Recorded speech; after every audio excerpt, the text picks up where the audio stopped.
राधे राधे दर्शकों, मैं साक्षी संजीव ठाकुर। चलिए आज बात करते हैं एक ऐसे काल के बारे में जिसको हिंदू धर्म में सबसे पक्ष, जी हाँ, आ गया है पितृपक्ष और आप लोगों के पेंडिंग कर्म उतारने का सही समय आ गया है। और इस बार पितृपक्ष जो है प्रारंभ हो रहा है 7 सितंबर से और ये जो है समापन कब होगा इसका 21 सितंबर को सर्व पितृ अमावस्या से होगा।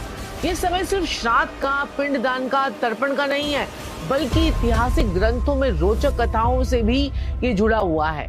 पितृपक्ष जो है इतिहास में इसका बहुत विशेष महत्व है, क्योंकि पितृपक्ष में जो है ना कहा गया है महाभारत में और गरुड़ पुराण में इसका बहुत ज्यादा उल्लेख जो है वो मिलता है कि कैसे कैसे महाभारत में किस प्रकार से आपने जो है पितृपक्ष के उपाय करने, अपने जन्मों जन्मों के पाप जो है वो पेंडिंग कर्मास जो बनकर हमारे पास आ जाते हैं, आप क्या कर सकते हो, उन सबके से मुक्ति पा सकते हो। क्योंकि हर श्राद्ध के दिन आपको क्या करना है, अगर आप अपने जीवन के बहुत बड़ा चमत्कार देखना चाहते हो, और आपको हर डे के हिसाब से बताऊंगी कि हर डे में आपको क्या करना है और इसका क्या महत्व होता है। जैसे कि श्राद्ध जो है आपको पता है कि 7 सितंबर से शुरू हो रहे हैं। सबसे पहले पूर्णिमा का श्राद्ध आएगा। इस दिन श्राद्ध करने से पितरों के साथ साथ जो है ब्रह्मदेव भी प्रसन्न होते हैं। तो आज का दिन बहुत ही ज्यादा जो है इंपॉर्टेंट है। तो पीपल के पेड़ के नीचे आपने दिया जलाना है और तिलांजलि देनी है। आपने तिलांजलि दीजिए, पीपल के पेड़ के नीचे दिया जलाइए, बहुत बढ़िया रहेगा। इससे ब्रह्मदेव भी प्रसन्न होंगे और पितरों को जो है शांति मिलती है। दूसरा फिर आता है 8 सितंबर। 8 सितंबर का श्राद्ध जो होता है वो प्रतिपदा श्राद्ध होता है। छोटी उम्र में जो लोग गुजर गए बच्चों के लिए श्राद्ध जो है इस दिन करते हैं। इस दिन तिलांजलि बहुत ज्यादा महत्वपूर्ण हो जाती है और इस दिन जो है बच्चों के लिए आपने श्राद्ध जो है होता है, इसलिए आपने बच्चों को ही कुछ ना कुछ खिलौने देने हैं और साथ ही साथ में दूध भी देना है और जाके पीपल के पेड़ के नीचे जाकर दूध भी जाके चढ़ा के आना है। ये है आपका 8 सितंबर का उपाय। अब बात करते हैं द्वितीय श्राद्ध की, यानी कि यहाँ पर द्वितीय का श्राद्ध जो आता है वो है 9 सितंबर को और ये युवावस्था में जो लोगों की मृत्यु हो गई, ठीक है, युवावस्था में यानी कि जवान हुए और मृत्यु हो गई, आपको छूट के चले गए, तो ये द्वितीय का श्राद्ध जो है ये उन लोगों को समर्पण है। युवा वर्ग में जो लोग गुजर गए हैं उनके लिए, उनकी आत्मा की शांति के लिए आप क्या कर सकते हैं, अनाथ आश्रम में आप भोजन जो है वो दान कर सकते हैं और अत्यंत लाभ इसका पा सकते हैं, आपके लिए बहुत ही शुभ रहेगा। 10 सितंबर की अगर मैं बात करूं तो यहाँ पर तृतीय का श्राद्ध और चतुर्थी का श्राद्ध जो है ये होता है और ये उन बहनों और बेटियों के लिए है। चतुर्थी का श्राद्ध जो है उन बहनों बेटियों के लिए है, उनके कल्याण के लिए होता है।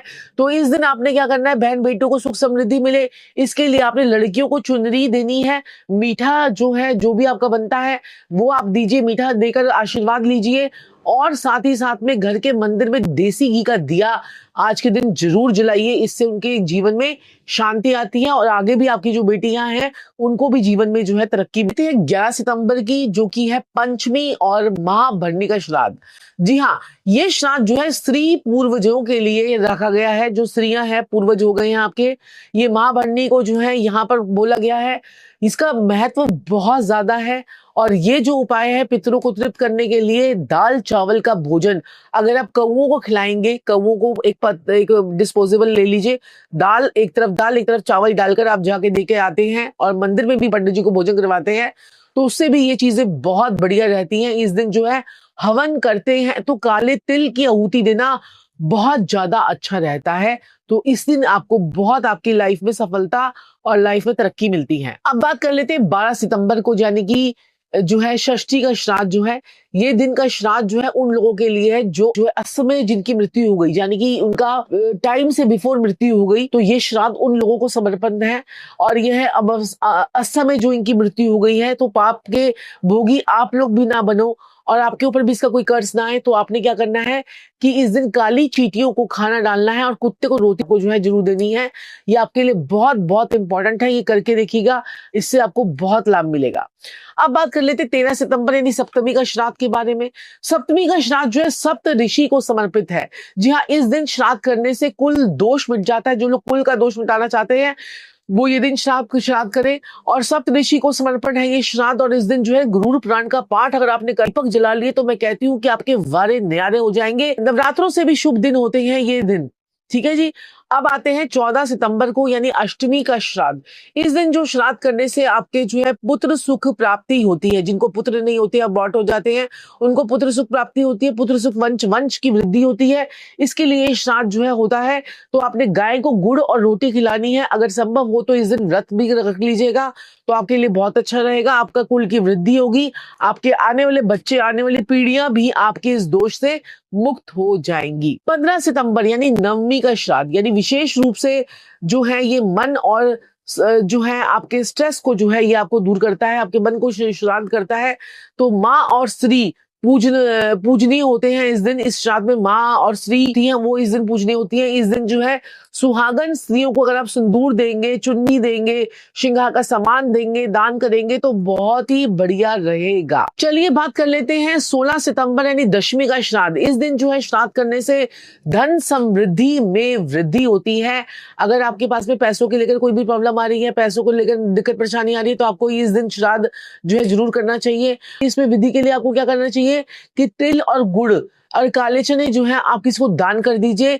घर में दान भी कर सकते हैं, जैसे कमलगट्टे की माला जो है इस दिन आपको अपने धन स्थान पे रखनी चाहिए। कमलगट्टे की माला, इससे भी आपके पूर्वज जो है वो खुश होते हैं, आपके गले में बरकत जो है वो बनी रहती है। 17 सितंबर यानी एकादशी का श्राद्ध।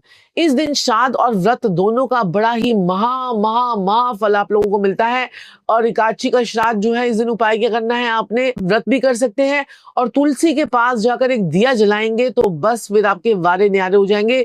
और विष्णु सहस्त्रनाम का पाठ कर लिया तो फिर तो कहना ही क्या। तो इससे आपके पितृ जो है वो प्रसन्न हो जाएंगे। अब बात करते हैं 18 सितंबर यानी कि द्वादशी श्राद्ध, यानी कि ये ब्रह्मचारिणों के लिए है, सन्यासियों के लिए श्राद्ध जो है वो माना गया है।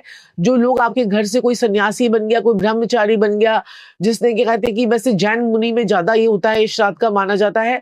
तो इस दिन जो है गायत्री मंत्र का 108 बार अगर आपने जाप कर लिया और कमल का फूल जो है आपने जाकर मंदिर में जाकर चढ़ा दिया लक्ष्मी माता के आगे, तो ये अति अति अति शुभ हो जाता है। और इससे आपके पितृ पक्ष में आपको जो है पितरों से आपके जो प्रकोप है उससे आपको शांति मिलती है।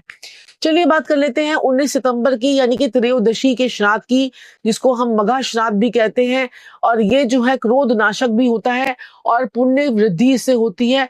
त्रयोदशी और मघा श्राद्ध में आपने क्या करना है, क्रोध का नाश करने के लिए, जिस घर में अननेसेसरी लड़ाई झगड़े कलेश की स्थिति ये सारी हो रही है तो उससे आप बच सकते हैं। और आपको क्या करना है, इस टाइम पीरियड पे एक तांबे का लोटे का दान करना है।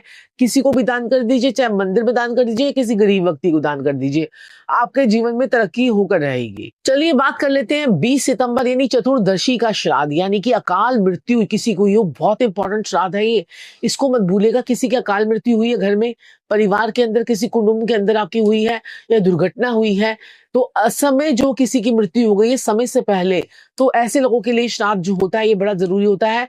तो अकाल मृत्यु से मुक्ति के लिए इस दिन हनुमान जी को सिंदूर और आपको चमेली का तेल जो है जाकर चढ़ाना चाहिए और पीपल के पेड़ के नीचे एक दिया जरूर जलाना चाहिए चमेली के तेल का। आप देखेंगे कि आपके पूर्वजों को दिशा मिलेगी और उनकी दिशा जो है वो बदल जाएगी। अब बात कर लेते हैं 21 सितंबर यानी कि सावन की पितृ अमावस्या। इतने सारे देखिए 7 तारीख से चलते चलते हम 21 तारीख को आ गए हैं और सावन की पितृ अमावस्या भी आ गई है। जिसको कोई भी डेट अपने परिवार की याद ना हो, जो कोई भी श्राद्ध की डेट नहीं याद होती है, जैसे उनको तिथि याद नहीं होती कि हमें हर महीने कौन सी तिथि को क्या काम करना है, तो उनके लिए ये श्राद्ध का टाइम पीरियड होता है। सर्व पितृ अमावस्या पे इस दिन जो है अगर आप श्राद्ध करते हैं तो सर्वोत्तम माना गया है।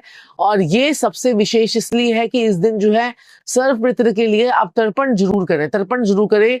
और सुबह सुबह आपने क्या करना है, काले सफेद तिल डालकर आपने जो है सूर्य को जल चढ़ाना है और अक्षत जो है डाल दीजिएगा उसमें थोड़े से। और कौवे को, कुत्ते को, गौ माता को, गरीब को भोजन और ब्राह्मण को भोजन तो बहुत ही ज्यादा शुभ माना गया इन टाइम पीरियड पे। आपको कुछ करे चाहे ना करे, लेकिन पितृ पक्ष में जरूर कीजिए। आपके जन्मों जन्मों के पाप, आपके पेंडिंग कर्मास, आपके जो भी प्रॉब्लम्स आपकी लाइफ में आ रही हैं वो सारी आपकी लाइफ से इरेडिकेट हो जाएंगी। आपकी life disturb tension free, stress free आपकी लाइफ जो है वो हो जाएगी। पीपल के पेड़ के नीचे दिया जरूर जरूर जलाना है, चाहे पूरा टाइम पीरियड पे जला लीजिए, चाहे एक ही दिन जला लीजिए। गौ सेवा को भूलिएगा मत, गौ सेवा आपने करनी ही करनी है। चांदी की छोटी सी गाय भी आप जो है जाकर मंदिर में जाकर दे सकते हैं, दान कर सकते हैं, ब्राह्मण को दान कर सकते हैं। और ये सब चीजें करेंगे तो आपके लाइफ में बहुत ज्यादा जो है वो ग्रोथ होगी, जीवन में तरक्की होगी।